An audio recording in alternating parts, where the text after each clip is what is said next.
ये कहानी है एक बाप बेटे की जो स्कूटर पर कहीं पर जा रहे होते हैं। तभी जो बाप होता है उसकी नजर पड़ती है रोड के साइड में कुछ लड़कों के ऊपर जो कि कीचड़ में कुछ ढूंढ रहे होते हैं। तो अपना स्कूटर वहां पर रोकते हैं और जाकर के उनसे पूछते हैं कि बेटे क्या ढूंढ रहे हो यहाँ पर। तो उनमें से एक बोलता है कि आपको दिख नहीं रहा है कि ये सामने सोने का फल है, हम उसको पाने की कोशिश कर रहे हैं। उसकी ये बात सुनते ही पिता का ध्यान जाता है उस सोने की फल की तरफ जो चमक रहा होता है।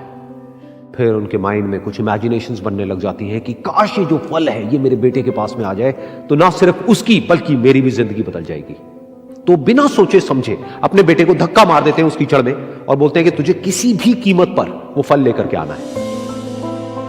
लेकिन बेटे को वो फल नहीं चाहिए होता है, उसके अपने कुछ और ही सपने होते हैं। वो बहुत कोशिश करता है अपने पिता को ये समझाने की कि मेरी खुशी इस फल में नहीं है, मेरी खुशी कहीं और है, मेरे सपने कुछ और है। लेकिन उसके पिता उसकी एक नहीं सुनते हैं। वो उसको धक्का मारते हैं उस कीचड़ में और बोलते हैं कि मैं तुझसे पूछ नहीं रहा हूं, तुझे बता रहा हूं कि तुझे वो लेकर के आना है। तो वो बेटा भी अपने बाप के सपने को सच करने के लिए अपनी पूरी जान लगा देता है और पूरी कोशिश करता है कि किसी तरीके से उस सोने का फल उसके हाथ में आ जाए।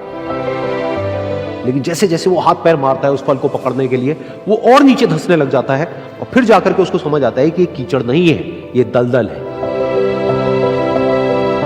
वो चीखता है, चिल्लाता है, अपने पिता को आवाज लगाता है, लेकिन उसके पिता उसकी एक नहीं सुनते। बोलते हैं कि बहाने मत बना, और भी लोग हैं वहां पर जो कर रहे हैं, तो जब वो कर सकते हैं तो तू क्यों नहीं कर सकता। तो एक बार वो फिर से कोशिश करता है और अपनी पूरी जान लगा देता है, लेकिन उसके बाद भी उसके हाथ में कुछ नहीं आता है और वो धीरे धीरे नीचे धंसता चला जाता है और मर जाता है। तब जाकर के उसके पिता को एहसास होता है कि उससे कितनी बड़ी गलती हो गई। वो वहीं बैठ करके रो रहा होता है, चीख रहा होता है, चिल्ला रहा होता है। तभी वहां पर एक साधु आता है और वो साधु उस आदमी से पूछता है कि तुम क्यों रो रहे हो। फिर वो आदमी उस सोने के फल की तरफ इशारा करते हुए उस साधु को अपनी पूरी बात बताता है और बोलता है कि इसमें मेरी क्या गलती है, मैंने तो जो कुछ भी किया अपने बेटे की खुशी के लिए किया।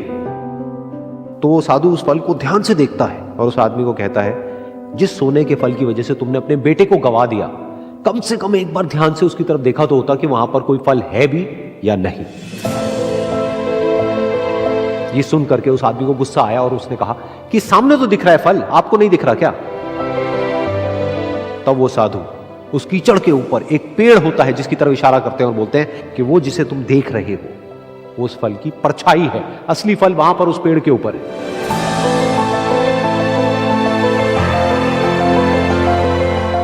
फिर वो साधु उस आदमी को बोला कि अपने बेटे को जबरदस्ती धक्का देने की बजाय और उसको बताने की बजाय कि तेरी खुशी किसमें है, अगर तुमने उससे पूछा होता कि बेटा तू बता तू क्या करना चाहता है और तेरी खुशी किसमें है, तो ना सिर्फ तुम्हारा बेटा जिंदा होता बल्कि हो सकता है कि उसके हाथ में वो असली सोने का फल भी होता।